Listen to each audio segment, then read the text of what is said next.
Borodaba, good morning. How are you all? It's good to be with you and the start of another really busy week. Is it just me? But I look at the following week. So I've looked at next week in my calendar and I think, oh, that's good. There's the space there and I'll be able to pick up a few of the things that are more long-term projects and so on. And every time I do this, the following week looks as though it's going to be a little bit quieter and easier. And by the time I get there, it's not. And I don't really know what happens, but sometimes I just don't feel like I'm in control. I know I'm not the only one who feels like that, and it's all good stuff, but I do worry that sometimes I might have dropped a ball or missed something or gone through something too quickly, then I should have paused and waited.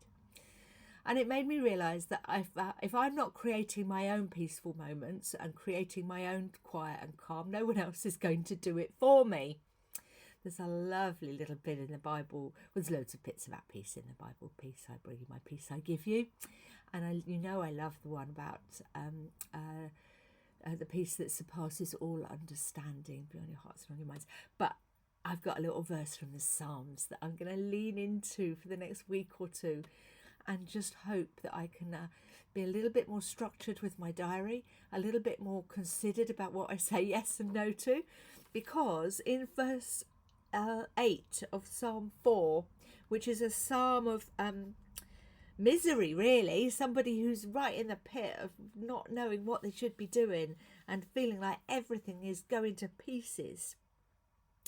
And lots of the psalms start like this. They're called psalms of reconciliation, where you begin in a bad place in your own mind, and then you call to God and he responds, and so you're reconciled and back on a good path. And so Psalm 4 starts really miserably. Answer me when I call to you, my righteous God. Give me relief from my distress. Have mercy on me and hear my prayer. I'm not distressed. I don't need relief. But I get the feel of that, don't you? That, just, oh, come on, give me a break. And by the end of the psalm, this is what the psalmist says.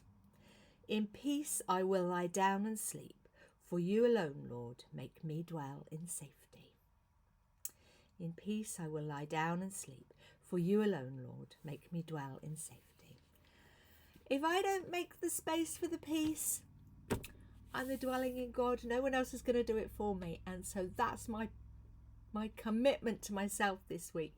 Even if it's carving out 10 minutes here and 15 minutes there, I'm going to actually register those rather than just be moments. I'm going to register them as constructive moments to dwell in the peace of God, give myself a little bit of time, and feel like that life isn't as hectic as sometimes it looks and feels. Wish me luck with that, because you know what I'm like, 100 miles an hour all the way. But I'm just going to ask me how I'm doing. Have I found a little bit of peace every time you see me?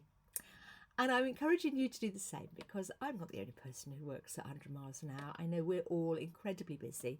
We're all wondering how on earth to get everything done that's on our long list of to-dos. And sometimes that's not the most important thing. Sometimes we need to dwell in the peace of God, because that's where we will feel safe and loved and re-energized to pick it all up and go again. I'm preaching to the converted probably, but I needed to hear it. I hope you have a really good week. You know where I am. Lots going on, but I'm sure I'll bump into lots of you. And I look forward to hearing how you are and how life is going. Have a good day today. Have a good week. Lots of love and God bless. Bye-bye.